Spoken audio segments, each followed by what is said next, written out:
As we sit right now, and again, awaiting a decision from Kawhi Leonard, the current title odds, according to Caesars, have the Lakers at plus 175, followed by Milwaukee, the Clippers, and the Sixers.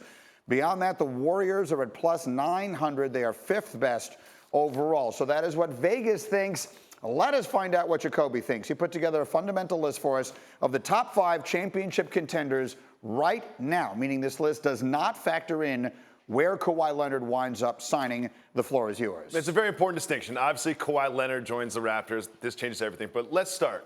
Number 5. These are championship contenders. These are 5 teams I think can win the championship. Yeah. Number 5, the Trail Blazers. Ooh. Don't forget, Dame Lillard shot down the Thunder. They went 7 and beat the Nuggets, who were the number 2 in the conference. They've added Whiteside, who's a big that they need because Nurkic is going to be coming back from injury. They've added Bazemore. They've shed Harkless and Aminu, a couple guys that did not perform in the playoffs last year. I think every year people kind of sleep on the Trailblazers, but they always end up at the top of the Western Conference, and this year they've upgraded their roster a little bit. It's a fascinating pick. I don't agree with it at all, but I do understand it. I think that'll be a theme throughout this. I think that might be a theme throughout this. Go ahead. I did real research for this, Greeny. I put a list together. Look at this. It's organized. I appreciate it. Let's hear 4. Number 4, organized. It goes in order. That's what I meant by organized. Gotcha. Number 4, we have the Milwaukee Bucks. They've got the MVP Giannis, who improves year after year throughout his career. And not only that, they're running everything back. They brought back a Lopez brother. They added a Lopez brother. They lost Brogdon, but they added sneakily yesterday Wes Matthews. Great shooter, something they need. They're going to surround Giannis with shooters because Giannis can't shoot. I love what the Bucks did last year, and they're going to improve again this year with the second year under Coach Bud. I like this one a lot. I'm surprised actually they're this low because I think Giannis is a guy who still has room to improve and strikes me as a guy who is going to be in the gym every second until he does. So I actually would have them higher on my own personal list. Let's see number 3. Number 3, everybody sleeps on this team, the Rockets. The Houston Rockets are always at the top. They have who I think is the MVP and the most unique offensive player I've ever seen with my own eyes in James Harden. They've got Chris Paul. They've got Discord. It's fine. And here's the thing about the Rockets. There's one problem they solved.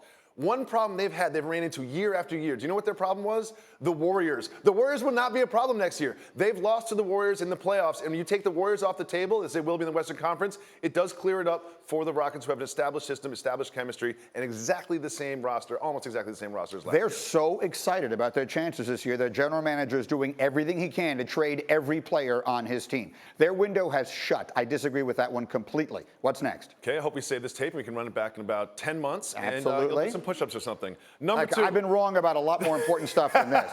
Go ahead. Number 2, the 76ers. Yeah.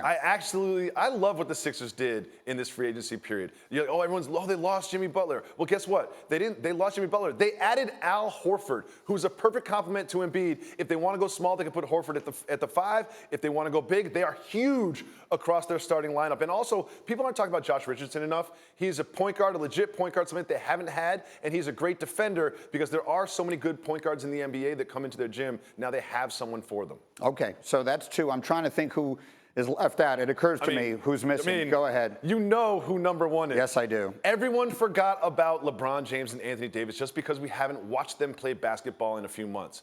Anthony Davis and LeBron James as a pairing, and you have Kyle Kuzma. Kuzma has gotten better and better every year. Those are 3 guys that could all, I think it's going to be like 25, 25, and 20.